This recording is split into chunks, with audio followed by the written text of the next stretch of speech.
everyone. You know what's really weird? Millions of people are having insulin resistance right now. Doctors are diagnosing it by prescribing meds for it. But here is the thing. Insulin resistance is not even officially a disease. So what is it then? Many people think that it's just pre-diabetes.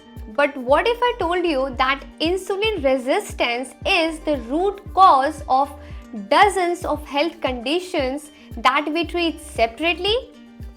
Today, I am going to show you why medical world cannot agree on what actually insulin resistance is and why this confusion is costing you your health. I will also share 3 facts that completely changed how I see this. And the third one, honestly, blew my mind. You are gonna want to stick around for that. So, without wasting any time, let's get started.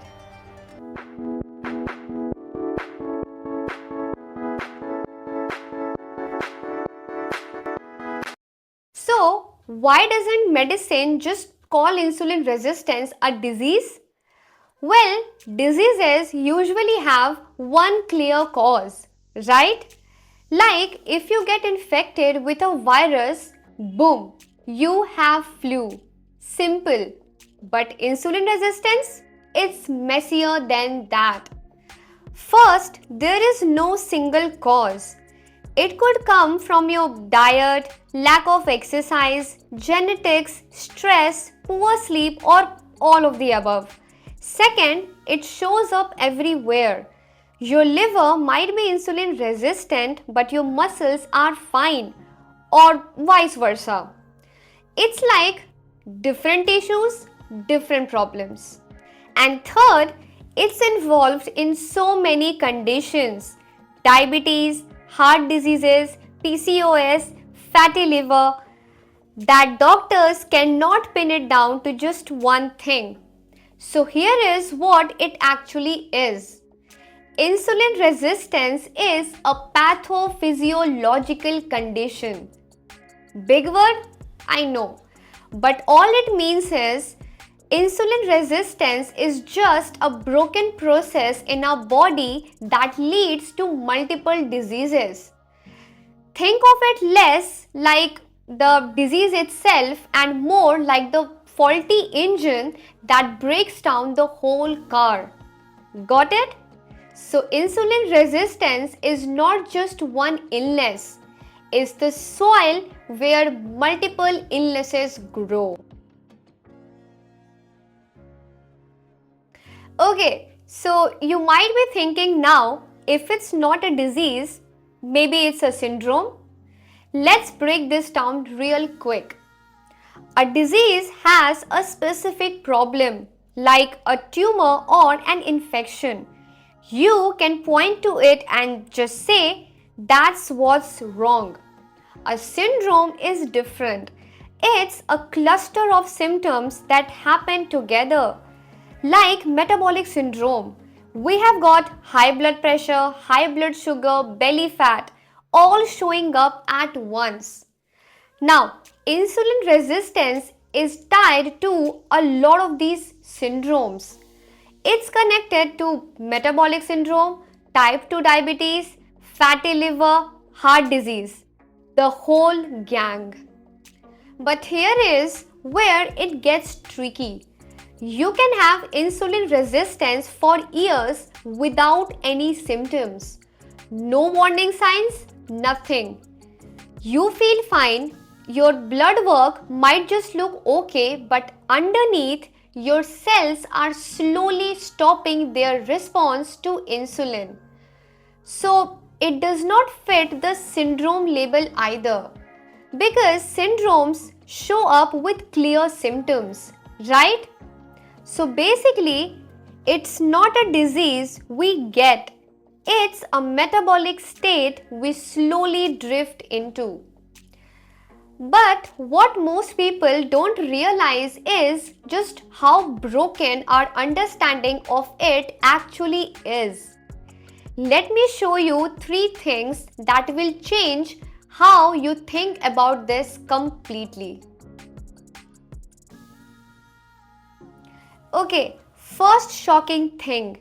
Most people think that diabetes comes first and then insulin problems follow.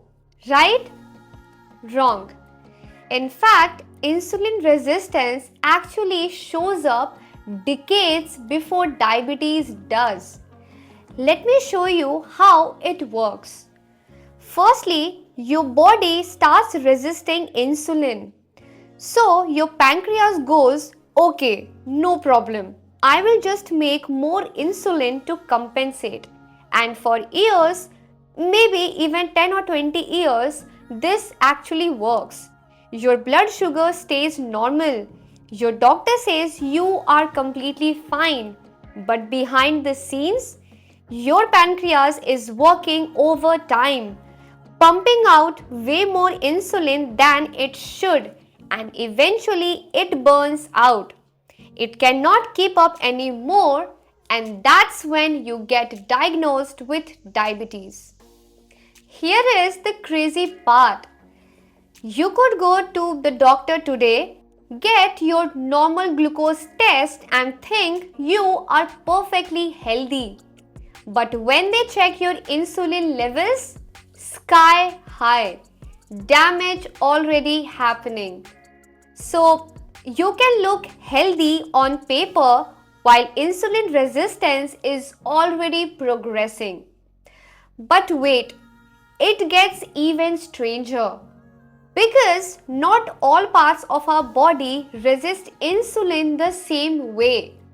Let's understand how this works next.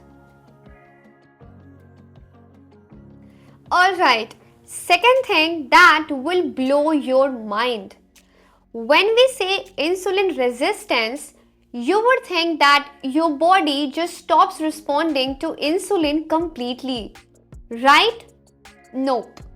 It's way more selective than that. Here is what really happens.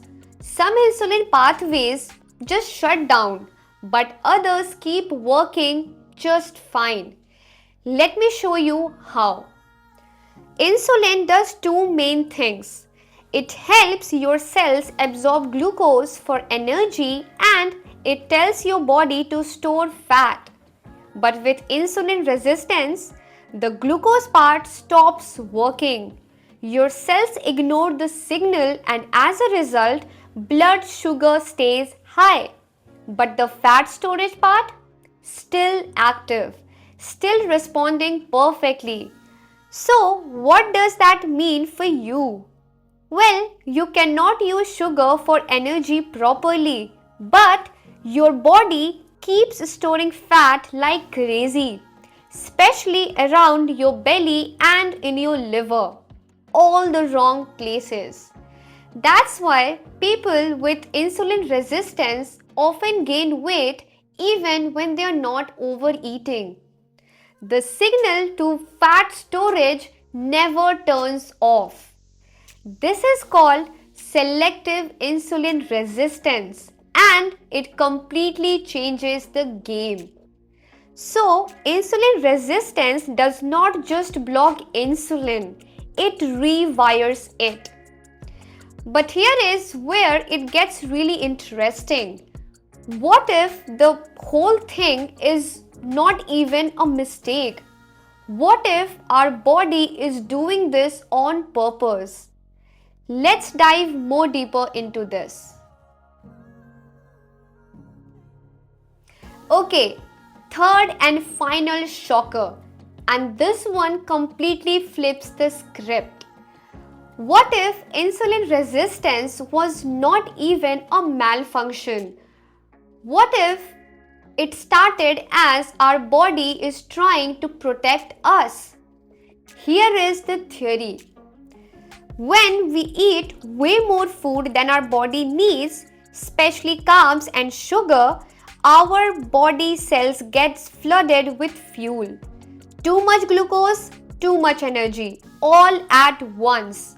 So, our body does what any smart system would do. it hits the brakes.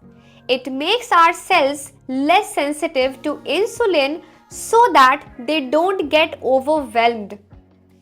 Think of it like a circuit breaker in your house. When there is too much electricity flowing, it shuts off to prevent damage. Right? That's insulin resistance at the beginning, a survival response. But when we keep eating the same way, day after day, year after year, that protective mechanism never turns off. It becomes permanent, and that's when it turns destructive. So here is the twist.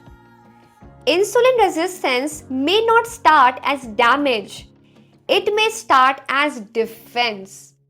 Crazy, right? Alright, let's put this all together.